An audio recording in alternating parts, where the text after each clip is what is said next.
Look, let the business dictate the loyalty. Bottom line. What's happening is Rico. Salute to the business committee. Hit that like button, hit that subscribe button. We in here.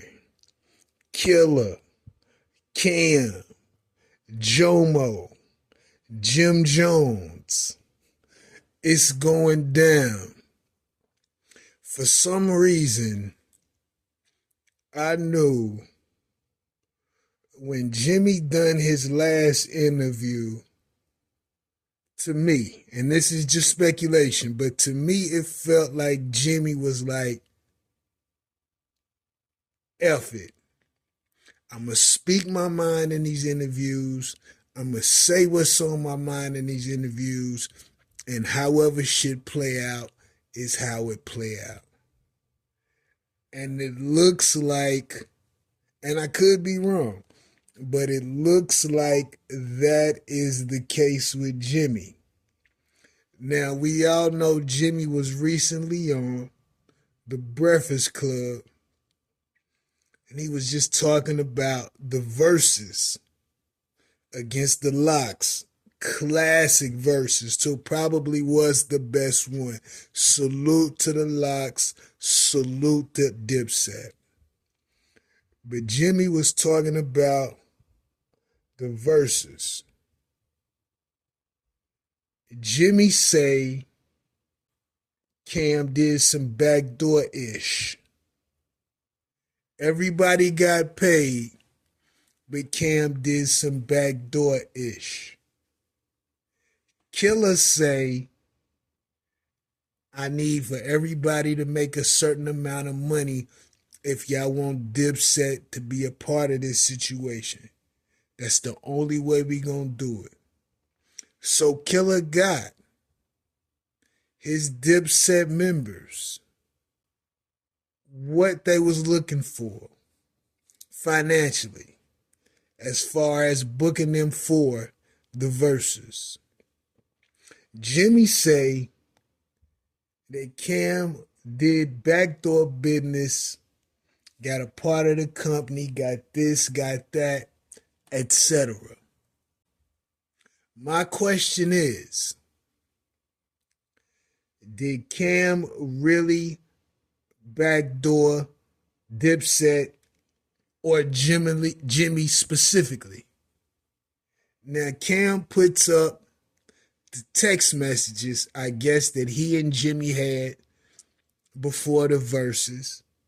And in these text messages, Jimmy talks about how this could be beneficial financially for them, not only booking that show, the verses, but it could potentially get business to come their way afterwards.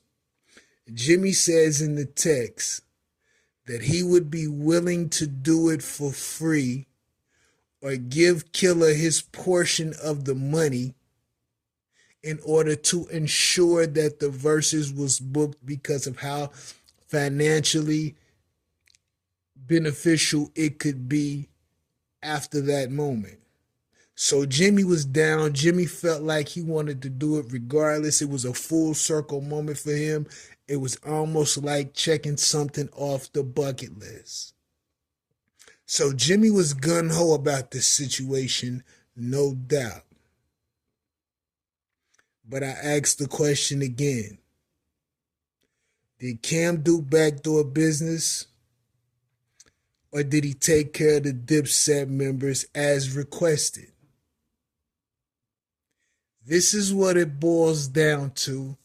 And this is why people have to pay attention to not only how contracts work, but what you could possibly demand depending on your value to the public. Cam said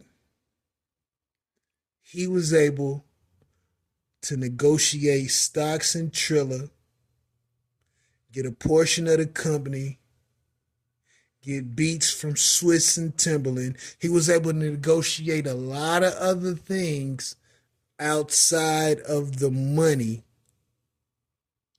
while Dipset members just got paid to do the show.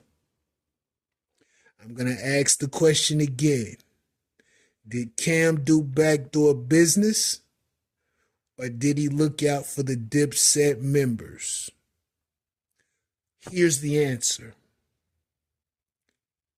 Cam definitely looked out for the Dipset members, got them their fee, etc. Jimmy may feel like Cam did backdoor business, and let me ask the question. Did Cam do backdoor business? Yes and no. I say yes because he did business that the Dipset members weren't necessarily privy to when signing the contract to perform with the booking fee that they requested. I say no, he didn't do backdoor business because Cameron is a seasoned artist. And I don't say seasoned because he's done this rapping shit for a long time. I say seasoned because Cameron understands, yeah, the money's cool, but there's other things that you can negotiate depending on how valuable you are to the public, separate for the money, if you're willing to minimize how much upfront front end money you're willing to receive. Now, I don't know if Killer took less on the front end to negotiate the back end like he did. And if he didn't, salute the Cam, because this is business. And Jimmy has said this out of his own mouth. You don't get what you deserve. You get what you negotiate. These are Jimmy's terms. You can look this shit up anywhere on YouTube. So what seems like happened is that while those gentlemen, or Jimmy specifically, I can't say those gentlemen, we're going to speak about Jimmy specifically.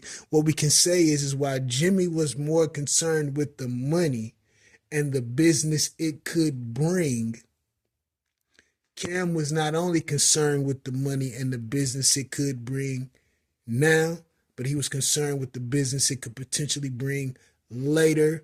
And he doesn't have to be sold specifically on the money piece. Now, where did he learn this from? Who knows? But it's no different from what 50 did with the vitamin water. Don't pay me up front.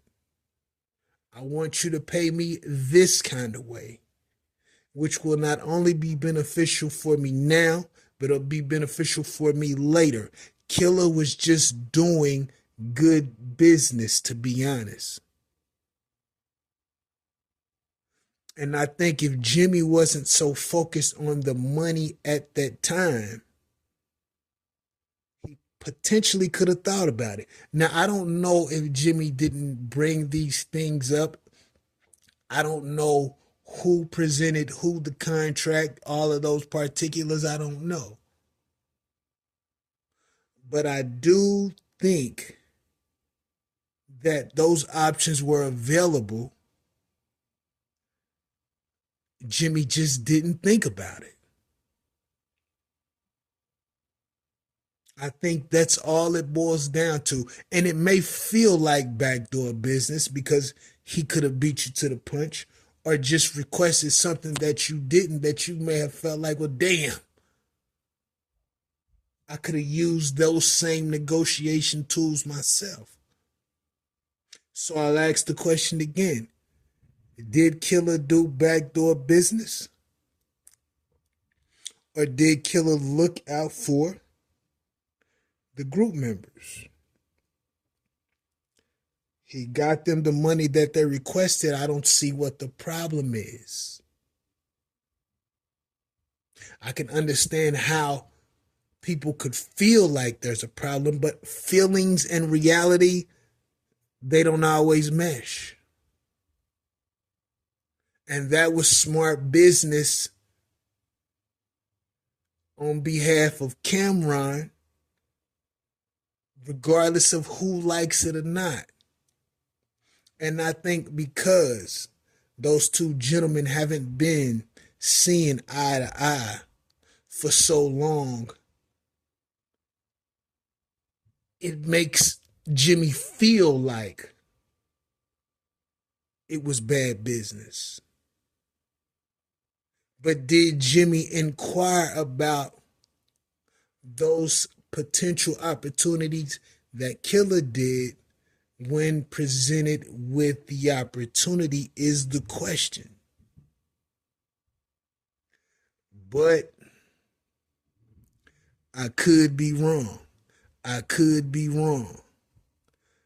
Let me know what you think about this in the comments. Rico, what the business is. 100.